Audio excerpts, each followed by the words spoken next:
The idea is simple. We are in the process of building a river and rowing project on the Kafue River, which is one of the tributaries of the Zambezi. Welcome to this episode of The Unnoticed Show. And today I've got Mark Thomas, who's a man I've known for many, many years, originally from China, and one of the greatest proponents and advocates of sport in the world. And Mark, thank you for joining me. Let's talk about world rowing and how it's taking a leadership position in water, not just around the world, but specifically this Africa project. So thank you for coming on the show. Yeah, I think firstly, it's sort of important to sort of understand the relationship that rowers have with water. You know, basically, it's almost a symbiotic sort of relationship that, you know, if you're rowing, you're very much in tune with water and the nature around you. So it was a natural sort of progression from that sort of relationship, sort of to say, well, if we're going to basically do everything on water, you know, what do we need in terms of sustainable and environmental sort of aspects to make sure that the water we row on is fit to row. And then you sort of open up a whole question. And, you know, one of the, I suppose, the big purpose issues we have in the world is water and clean water. You know, over, 1.1 billion people don't have access to water. And, if you add, in terms of sanitation and, some of the issues around, lack of or decreasing biodiversity and species around water, it's now become one of those probably key pillars of purpose in the world. But it's probably one that doesn't have the same sort of voice as, climate change or sort of other areas of clean air has been an easy one to sort of easy to see pollution, right? Yeah, exactly. But it is a pillar of World Rowing's partner, WWF. So in 2011, to sort of be more active in this space, World Rowing created a long-term global partnership with the World Wildlife Fund for Nature, better known as the WWF. And the idea was to, firstly, shine a light on this through communications and awareness programs that we can do with all our international events around the world, but also start to take sort of active action in terms of what we can do to progressively make sure that the environments that we row in are both clean in terms of the water that we're rowing on, but also the whole aspect of what we're doing is environmentally sustainable. So we have very clear guidelines that we issue to all our event hosts in terms of environmental and sustainability, and we sort of make sure that those events are all managed within that criteria. But we also do very simple things that we make sure that every event that has a world rowing event has clean water. And, that comes from simple testing, and then putting the right sort of systems and applications in place to make sure that is not only, for when we row, but it is maintained as a long-term deliverable in terms of what we're doing in terms of those venues. If we just step back just a little bit, because for those people that haven't heard of World Rowing, just take us just through that organization, because what seems impressive is that this is an organization that's making commitment to sustainable goals. It's not a large corporation. It's not a funded NGO. And that's what I think is really intriguing. Can you just explain a little bit more about World Rowing? Because it's people who love rowing and are competing, I think, right? So World Rowing is the international federation that governs rowing as a sport around the world. So we have over 100 sort of national federations that feed into us.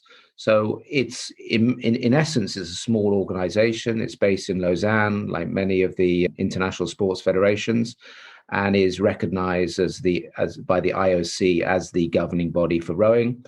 So we manage all aspects of sports events around that. So yeah, essentially it's a big responsibility, but actually organizationally, it's quite a small organization in terms of the actual team that delivers it. So part of obviously that is actually ensuring that, what we do is sustainable and environmentally acceptable in terms of everywhere we go, in terms of events and sports activities. And like I said before, it's very much in the DNA of rowers to be linked to the environment and specifically water. Was there a moment when this kind of initiative was decided upon? Because the Rowing Federation has been in existence for quite a long time. Was there a catalyst, a particular moment when enough people within World Rowing said, hey, you know what, we should make a difference to where we row, not just turn up and row? Yeah, I mean, as you said, we are the oldest international federation in the world. So, we've been going for, almost 150 years, one of the original sports in the first Olympics, and have been there ever since. And like I said before, there's always been a symbiotic relationship between rowers and water, so it's natural. But in terms of actually doing something about that, I think that was really sort of born from the relationship that we've now fostered with WWF, and that kicked off in earnest in 2011. So like I said, a lot of that is on communication, awareness, and developing it. But we actually believe that apart from that, we needed to show action in terms of what we can do with that partnership to move forward and do something that is tangible in terms of solving this issue around water globally. That idea of action leads us nicely into this Kafue River project. Do you want to talk to us about that? It looks amazing. Yeah, I mean, it's a very specific thing that World Rowing is doing in conjunction with WWF. I mean, WWF run freshwater conservation projects in more than 50 countries around the world. But this is a very specific project that we've joined with them, where we can go into partnership with them, set up a project that can do real good. And the idea is simple. We are in the process of building a river and rowing project on the Kefu River, which is one of the tributaries of the Zambezi in Zambia. And the idea is that is used to sort of firstly highlight all aspects of water issues. And one of the big things, if you ever have a chance to go to the Kafue River in Zambia, is it probably shines a light on all the things that are a problem for water, whether it be water consumption and the accessibility of clean water for drinking for the population, whether it be, irrigation issues around agriculture, whether it be industrial pollution, flowing into that river, whether it be the link with hydroelectric power and what profound effect that can have on our natural waterways. All those things come into focus in that one space. So the idea is to build a center there, use rowing as an overriding concept, but really the idea is to, one, understand those issues by having scientific and research projects going in and around that center. It's also about education, so bringing young people, old people of all backgrounds to the center to, one, enjoy rowing, but obviously also to shine a light on some of those issues that river encounters. And then from that, we want to basically then do proactive plans where, from what we've learned there, we can then replicate and roll some of those ideas into some of those other water conservation centers around the world that WWF works for.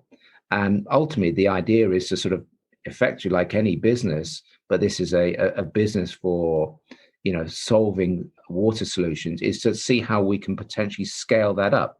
So if the learnings for Kafue could then be taken to, for example, parts of China or parts of South America, and then understand and implement some of those plans there. So it's a step-by-step process.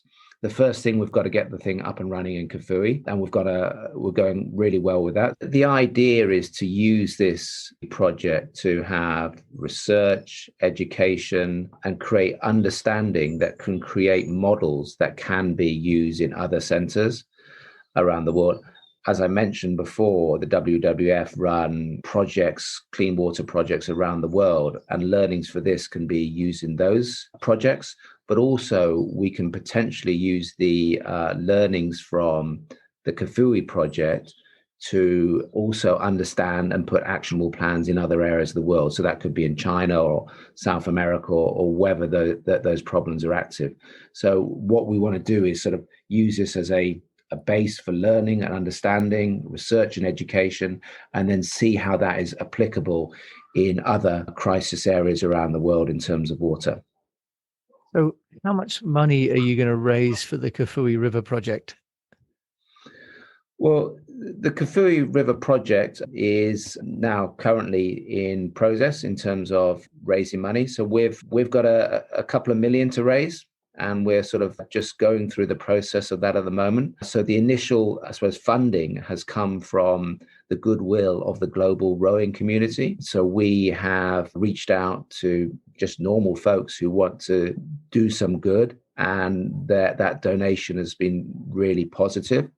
And now we're sort of going on to the next stage when we sort of ask for corporate funding in terms of more support on that side. And we've just secured our first partner with a company called Royal Arend, which is a Dutch furniture company. And we hopefully will also be reaching out to other parties. So we've actually now just the process where we've secured the land and hold the title deeds of the land, and now we're moving forward with the construction. So, managing obviously the funding and the cash flow with that is obviously crucial going forward. But we're in a pretty good space at the moment. So if companies want to get involved in Kafue as part of their CSR project, what could they contribute, and also what could they participate in as well? Because it's not just about donation of the money, right? This can also become part of an organization's corporate social responsibility program and education as well for their own staff and their own suppliers.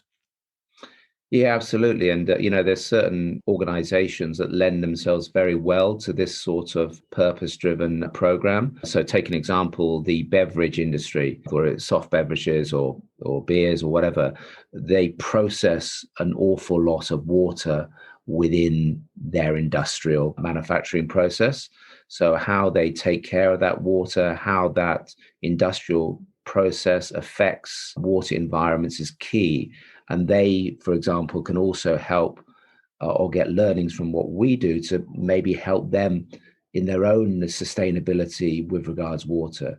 So there's certain, I would say, industries that lend themselves very well in terms of, one, again, a mutual sort of understanding and benefit from that. And there's others, obviously, that see this as one of the crucial pillars of crisis in the world at the moment.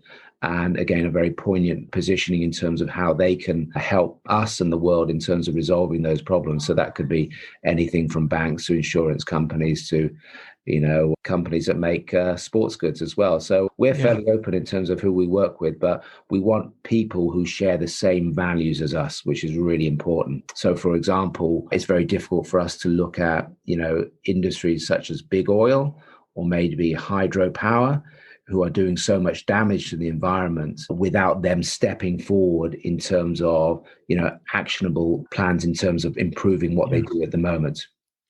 There are some like BP who are committed to sustainable energy solutions, aren't there? So purpose-driven contributions by some of these MNCs can actually be part of the way that they can redefine their own company image as well, isn't it? Tell us a little bit, Mark, about the country, though. How is Zambia sort of approaching and being receptive to the Kafue River and to World Rowing? Because the host nation itself, the relationship is also important to the success, isn't it, of the project? The local government, the national government have been very supportive to this and other purpose-driven projects. I think one of the issues, that we always are likely to encounter in developing markets is the trade-off between, their own industrial and economic development and worthwhile projects in terms of environment and sustainability.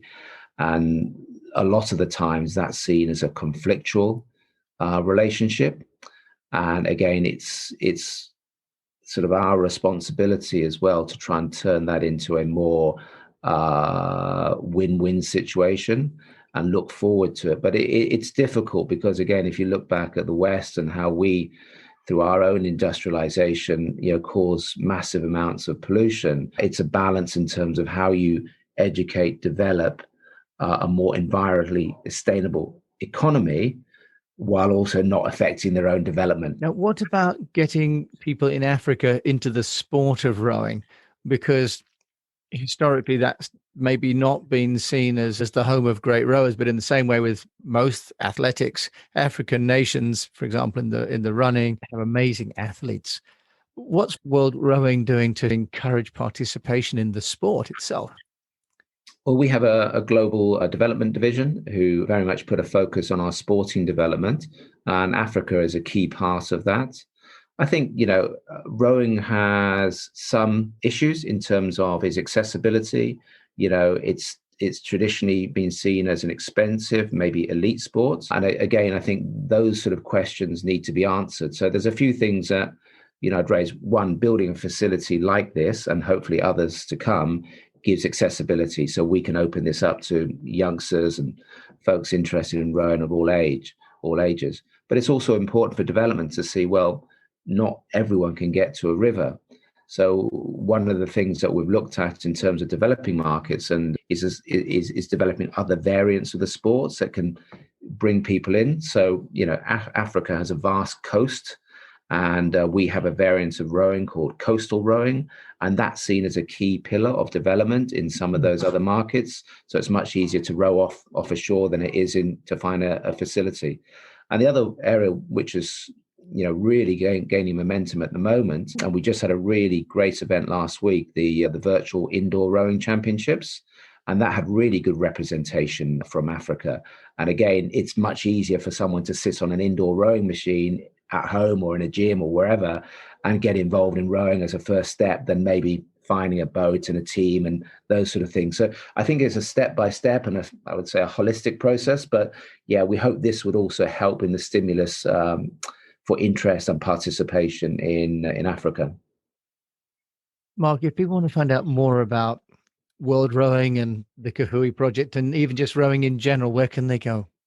Well, I think the best starting point is our website. So go to worldrowing.com, and that's got a section on what we do with WWF and the Kafue project, and also has contact information if you want to get in touch with myself or any of the colleagues that work in and around this project and others in rowing. Mark Thomas, thank you so much for joining me today on the Unnoticed Show. My pleasure.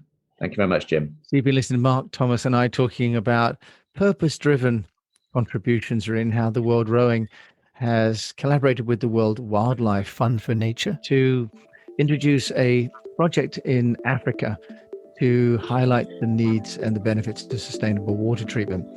Thanks for listening to this episode, and all the notes will, of course, be in the show notes and the transcript. And until we meet again, I wish you the best of health, a sustainable, if not a profitable business. And that if you have some time and you think about a sport, check out rowing. It's great exercise. And who knows, maybe one day you could be rowing down the Zambezi with Mark Thomas. Thanks so much for listening.